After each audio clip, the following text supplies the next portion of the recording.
Welcome once again sa ating YouTube channel. Kung kayo ay bago lamang dito, pakihit ng notification bell at ng subscribe button para manatiling updated sa mga video ang aking ina-upload. Maraming salamat sa inyong patuloy na pagsuporta at panonood sa ating mga videos.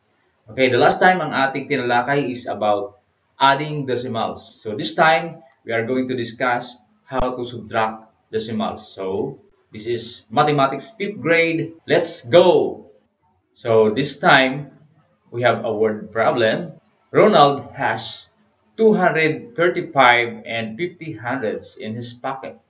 He ordered at a McDonald's drive-thru for a single meal, and his bill was 196 and 75 hundreds. So how much money was left to him? Let us answer first these questions. Who ordered at a McDonald's drive-thru? So the answer is Ronald ordered a meal at McDonald's drive-thru. Another question, we have how much money does Ronald have in his pocket?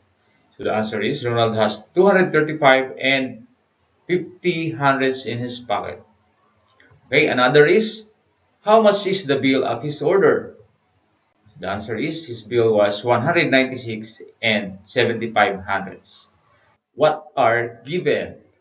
Okay, we have 235 and 50 hundreds and 196 and 75 hundreds. What operation should be used? So the answer is the operation to be used should be subtraction. Okay, let us answer the problem. How to subtract decimal numbers. 1. Write the numbers vertically like this one. And then number 2. Align the decimal points in one column like this one. And then number 3, the decimal point in the difference must be placed in the same decimal point as in the two numbers. So let us put it here. Now, perform subtraction of decimal numbers as in whole numbers. Okay, so let us proceed to subtracting. So 0 minus 5 is 0, so cancel 0, borrow 1 from 5. So this will become 10 and 5 will become 4. So 10 minus 5 is 5. Okay, next we have 4 minus 7 is cannot be. So borrowed 1 from 5. So we have 1. It will become 14 and 5 will become 4. So 14 minus 7, we have 7. Don't forget to write the decimal point. Next we have 4 minus 6 cannot be. So borrowed 1 from 3. So 3 will become 2. Okay. So we have now 14 minus 6. That is 8. Okay. Next is 2 minus 9 cannot be. So borrowed 1 from 3. So 3 will become 2. Now we have 12 minus 9. That is 3. And then 2 minus 1 is 1. So the answer is Ronald has 138 and 75 hundreds left in his pocket. Okay, so let us have another examples. We have here number 1. Find the difference of 75 and 60 hundreds and 29 and 75 hundreds. We need to follow the steps in subtracting decimals. So first is to write the numbers vertically like this one. And then see to it that the decimal point are aligned like this one. And then let us have the symbol that is subtraction. And then let us proceed to answering this problem. So 0 minus 5 cannot be, so cancel 0. Borrow 1 from 6, so it will become 10. Now 6 will become 5. Let us subtract. 10 minus 5 is 5. Next, we have 5 minus 7 cannot be. So, we have to borrow from 5 on the ones place. So, let us borrow 1 and then 5 will become 4.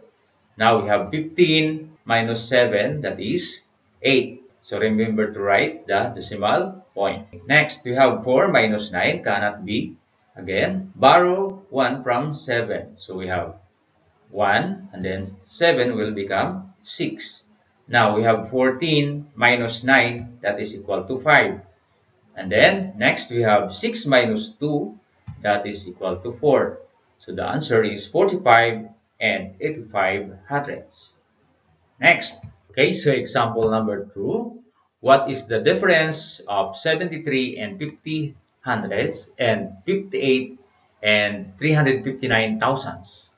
So, following the steps, we need to write the numbers vertically like this one, okay? And then see to it that the decimal points are aligned, okay? We notice that there is a space here, so we need to add 0, and that 0 has nothing to do with the value of 50 hundredths, okay? So add 0. Now let us proceed to subtracting the numbers. And since we have two zeros here, we need to borrow from 5. So that is cancel out 0, cancel out 0. Okay. So first, we need to borrow from 5. We have to write it here. Okay. So that the thousandth value can also borrow from 100. Okay. So instead of putting 10, we need to put 9. Okay, and then the next one, so cancel out 5, that will become 4. Now, this one can borrow, so this will become 10. Now, let us proceed to subtracting. We have 10 minus 9, that is equal to 1. And then 9 minus 5, that is equal to 4. And then 4 minus 3, that is equal to 1. And then, don't forget to write the decimal point here. The next numbers are whole numbers. So we have 2 minus 8 also cannot be. So we need to cancel out 2 and then borrow 1 from 7. So this will become 12 and then 7 will become 6. Now 12 minus 8, that is equal to 4. And then 6 minus 5 is equal to 1. So the answer is 14 and 141 thousandths. Okay? That is the difference of these two numbers. Alright, so that's all for today's video. Thank you for watching and God bless.